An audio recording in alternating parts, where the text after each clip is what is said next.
చేయాలంటే అక్కడ ఒక సిఐ పనికిరానుడు. మిగిలిన పోలీసులకి ఏమైందా మీకు? ఎందుకు సహకరించాలా? ఇటువంటి విచ్చలవిడితనాన్ని ఎందుకు ప్రోత్సహించాలి మనము? ఏ హక్కుతో మీరు కూర్చొని అన్నటువంటి గ్రామస్తులందరినీ భయపడించినారు? గ్రామాల్లో లేకుండా గ్రామాల్లో ఉండాల్సిన వాళ్ళు ఊరు దాటి ఎక్కడో కళాల్లో, ఎక్కడో చేలల్లో, లేకుంటే వాళ్ళ బంధువులలో దూరంగా పోయి దానుకోవాలా? పరాయి ఊరోళ్ళు వచ్చి ఈ ఊళ్ళలో తిష్ట వేసేటువంటి దౌర్భాగ్యాన్ని కల్పించినారే, ఇది మీకు సిగ్గుగా అనిపించడం లేదా అని చెప్పి నేను అడుగుతున్నా. సిగ్గు కాదా ఇది? అండ్ ఏ నాయకుడు అయితే దీన్ని ప్రోత్సహించాడో ఆ నాయకునికి చెప్తున్నా, నువ్వు ఏదైతే చేయాలనుకున్నావో ఇదే నీకు శాపంగా మారుతుంది. గుర్తుపెట్టుకో, అరాచకంతో, అన్యాయంతో, అక్రమాలతో ఈ ప్రజాస్వామ్యాన్ని నువ్వు గెలవాలనుకుంటే ఈ దేశంలో ఉన్నటువంటి ప్రజలు ఒప్పుకోరు. నేను మరొకసారి పిలిపిస్తున్నాను, ఇటువంటి అసాంఘిక శక్తుల మీద ప్రతి ఒక్కరూ తిరగబడాలా. ఈ యొక్క ఇన్స్టిట్యూషన్స్ యొక్క గౌరవాన్ని నిలబెట్టాలా. నేను స్టేట్ ఎలక్షన్ కమిషన్ కూడా ఈరోజు నేను చెప్తున్నా, అసలు ఇంత విచ్చలివిడిగా, ఇంత అనాగరికంగా ఇక్కడ బూత్ క్యాప్చరింగ్ చేసుకొని ఉదయం 4:30 నుంచి మధ్యాహ్నం 12 గంటల వరకు ఎవరిని కూడా రానిలేదే. కూర్చొని 2 పోలింగ్ బూత్లు రీపోలింగ్ పెడతావా? అది అర్ధరాత్రి 3 గంటలకు. స్టేట్ ఎలక్షన్ కమిషన్ గారు కళ్ళు తెరవండి ఒకసారి. నువ్వు న్యాయం చేయాలంటే ఇక్కడ జరిగినటువంటి ఎన్నికలు ఒక ఫార్స్, ఒంటిమిట్టలో జరిగినటువంటి ఎన్నికలు ఒక ఫార్స్. ప్రజాస్వామ్యం మీద గౌరవం పెరిగే రకంగా మీ యాక్షన్స్ ఉండాలా. అంటే టోటల్ బ్యాన్ చేసుకొని మళ్ళా ఆ యొక్క ఎన్నికల ప్రక్రియ పిలిచాలా. అప్పుడు ఏ పార్టీ అయినా గెలవనీలే, ప్రజాస్వామ్యం గెలుస్తుంది, ప్రజలు గెలుస్తారు. అటువంటి పరిస్థితులు గెలవకుండా ఏదో మీ మీద మచ్చ రాకుండా ఉండడానికి 1 బూతో 2 బూతులో ఏమైతే 10,000 ఓట్లు రిగ్ చేసుకుంటే ఈరోజు కూర్చొని నువ్వు 2 బూతుల్లో రీపోలింగ్ ఇక్కడ జరిగినాయనేటువంటి మాట చేస్తే ఏం న్యాయం జరుగుతుంది?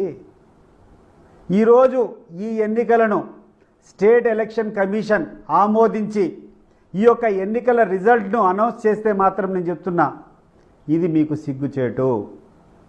దీనివల్ల ప్రజాస్వామ్యం బలహీనపడుతుంది, దీనివల్ల సామాన్య ప్రజలు నష్టపోతారు. ఇటువంటి పరిస్థితి రానియద్దండి. స్టేట్ ఎలక్షన్ కమిషన్ అనేది ఉంది, అక్రమాలు చేస్తే, అన్యాయాలు చేస్తే ఎంత వారి మీద కూడా చర్య తీసుకుంటుంది, మళ్ళా బై ఎలక్షన్ పెడుతుంది అనేటువంటి ఒక సందేశాన్ని మీరు పంపించండి. ఈ ఎన్నికలు రద్దు చేసి మళ్ళీ ఒక ఫ్రెష్ డేట్ ఇచ్చి ఒక 3 రోజులు 4 రోజుల తర్వాత మళ్ళా ఎన్నికలు పెడితే భవిష్యత్తులో ఎవరు కూడా ఇంత పనికిరాని పని చేసేదానికి పూనుకోరు. అది గుర్తుపెట్టుకోండి ఎలక్షన్ కమిషన్ గారు. 1 బూతు 2 బూతులు పెట్టుకొని నీ చేతులు దులుపుకొని పోవాలనేది కాదు. ఏదో స్టేట్ ఎలక్షన్ కమిషన్ అంటే ఏదో నాకు పదవి వచ్చింది 4 రోజులు గడపాలనేది కాదు. స్టేట్ ఎలక్షన్ కమిషన్ అంటే నిస్వార్థంగా, ఎటువంటి భయము, ఎటువంటి ఆందోళన లేకుండా ప్రతి సామాన్య పౌరుడు ఎవడైతే ఆ యొక్క గ్రామాల్లో ఓటర్ ఉంటాడో వాడు స్వేచ్ఛగా పోయి ఓటేసేటువంటి పరిస్థితి పెట్టాలా. అది నీ కర్తవ్యం. అది ఏ రోజైతే భంగం జరిగిందో ఆ టోటల్ ఎలక్షన్ కౌంటర్మ్యాన్ చేసుకుని మళ్ళీ 3-4 రోజులు పిలుచు. ఇంకోసారి పిలిస్తే ఈ రాష్ట్రంలో ఎక్కడైనా అన్యాయాలు జరుగుతాయా? ఇటువంటి పోలీసులు, ఇటువంటి రాజకీయ నాయకులు ఎవడైనా వాళ్ళు చేతులు కలుపుకుంటే ప్రజలకు అన్యాయం జరిగేదాని పరిస్థితి ఉంటుందా? ఇవన్నీ ఒకసారి గుర్తుపెట్టుకోవాలా. ఆ తర్వాత ప్రజాస్వామ్యంలో ఉన్నటువంటి ప్రతి ఒక్కరు, ఇంకొక ఎస్టేట్, ఈరోజు మన పత్రికా విలేకరులు, నేను అడుగుతున్నాను, ఉదయం 4:30 గంటలకు మొదలైంది దహనకాండ, మధ్యాహ్నం 10:30 వరకు విచ్చలవిడిగా కూర్చొని దాడులు చేస్తారు, ఎవరిని రానిలా. ఓటర్లు పోతే స్లిప్పులు లాగేసుకొని చించుకొని తరిమినారు. ఏజెంట్ పోతే వాళ్ళు చొక్కాలు చించి వాడి యొక్క ఏజెంట్ ఫారాలు చించినారు. కనీసం ఒక పత్రికా విలేకరులుగా మిమ్మల్ని దగ్గరికన్నా రానిచ్చారా అని చెప్పి నేను అడుగుతున్నాను. దయచేసి నా యొక్క ఆవేదన మీరు ఒకసారి గ్రహించండి. మిమ్మల్ని అన్యాయం అనేటిది కాదు. మీరు ఒక విలేకరులుగా ఉండి ఆడ అన్యాయం జరుగుతూ ఉందంటే మీరు కనీసం అక్కడికి పోలేనటువంటి పరిస్థితులు ఉన్నాయంటే ఎంత దౌర్భాగ్యమైనటువంటి పరిస్థితుల్లో ఈ 4th ఎస్టేట్ ఉందో ఒకసారి ఆలోచన చేయండి. ఎందుకు సహించాలా? ప్రజలు ఎందుకు సహించాలా? పత్రికా రంగంలో ఇంత బాధితులైనటువంటి వాళ్ళు మీరెందుకు సహించాలా? ఒకవేళ 3వ 4వ ఛానల్స్ వాళ్ళ సొంత ఛానల్స్ ఉంటే వాళ్ళ కథ ఉండే వాళ్ళు ఉంటారు, వాళ్ళు వదిలిపెట్టండి. అటువంటి పరికరాలను వదిలిపెట్టండి. మిగిలిన వాళ్ళకి ఏమైంది? మీరు పోగలిగినారా అని చెప్పి నేను అడుగుతున్నాను. ఉదయం 4:30కు జరుగుతూ ఉంది ఎర్రబల్లె కొత్తపల్లిలో దాడులు.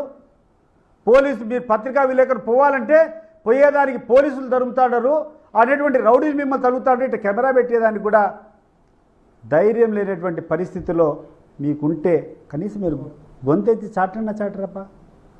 నేను అడుగుతున్న విలేకరులకు, నేను అడుగుతున్న ఈ యొక్క పత్రికా సామ్రాజ్యానికి, ఫోర్త్ ఎస్టేట్కు, మీ గొంతు పెగలదా? ఇంత అన్యాయం చేస్తూ ఉంటే, ఇన్ని అక్రమాలు చేస్తూ ఉంటే, మీ గొంతు నొక్కేస్తూ ఉంటే, మిమ్మల్ని కెమెరా పెట్టి తీసేదానికి కూడా అవకాశం లేకుండా పోతే మీకు ఉండదా అని చెప్పి నేను అడుగుతున్నాను. చాలా ఆవేదన, నాకు చాలా ఆవేదన. ఎందుకంటే చిన్నప్పటి నుంచి కూడా నేను పెరిగినటువంటి వాతావరణంలో మంచి వాతావరణం ఉండాలా, ప్రజలకు మేలు జరగాల. ప్రజలకు మేలు జరగాలంటే ఒక్క ప్రజాస్వామ్యం ద్వారానే అవుతుంది. ప్రజల యొక్క వర్డిక్ట్ కోసం, ప్రజల యొక్క ఓటు కోసం ఎప్పుడైతే నాయకులు పోతారో అప్పుడే ప్రజలకు మేలు జరుగుతుంది, ప్రాంతానికి మేలు జరుగుతుంది. ఇది కాకుండా కొంతమంది రౌడీలకో, కొంతమంది పెత్తందారులకో, కొంతమంది డబ్బులు ఉండేటువంటి వాళ్ళకు దాసోహం చేస్తే ఈ దేశం ఏమైపోతుంది అని చెప్పి నేను అడుగుతున్నాను. ఆ తర్వాత ఎక్కినటువంటి మిగతా వాళ్ళు కూడా అడుగుతున్నాడు. ఎలక్షన్స్ అంటే not only MLA MP elections, ప్రతి ఒక్క ఎలక్షన్ అనేది పెట్టిన తర్వాత ఆ ఎలక్షన్ స్ఫూర్తితో, ఆ ఎలక్షన్ ఉద్దేశంతో మీరు ప్రతి ఒక్క ఎలక్షను ఫ్రీ అండ్ ఫెయిర్, ఎటువంటి భయము, ఎటువంటి ఆందోళన లేకుండా స్వేచ్ఛగా